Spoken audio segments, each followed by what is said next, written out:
A man is dead and his wife and child are hurt after a tree fell on their home. This happened on Holly Drive in Annapolis just before 10 last night. Scott Broom is there talking with experts about what may have caused this tragic accident. Well, the strong gusty winds that caused this are still blowing today.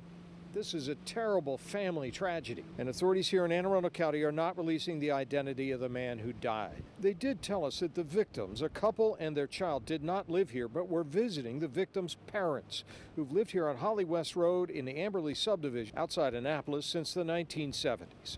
That's when one of a pair of oak trees on a neighboring property that fell made a direct hit on the bedroom where the victims were resting just after 9:30 last night. Authorities reported the surviving mother and child were trapped and rescued by firefighters. She was hospitalized with life-threatening injuries. The grandparents fled the home uninjured. All the houses here are surrounded by mature timber, leaving residents like Chuck Reed and his wife deeply uneasy. We're just staggered at what's happened. I think you're used to seeing trees come down in our neighborhood over time, but to have somebody die. It's just a freak accident, I think. It's sad. The trees gave way after a day of heavy rain and an evening of strong sustained winds around 30 miles per hour with stronger gusts, according to arborist Dan Helgramen, who explained to me what he saw today. Well, they're oak trees. They're under 100 years old. And looking at the root system seems to be healthy.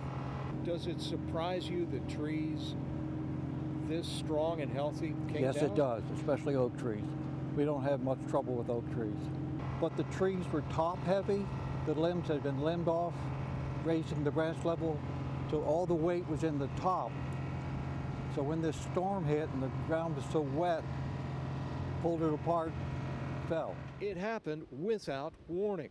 Mr. Helgramen told me there is nothing that an untrained person might have noticed about these trees that would have raised an alarm, which is one reason he said it's important for people who live around big mature trees to invest in regular inspections by a trained arborist.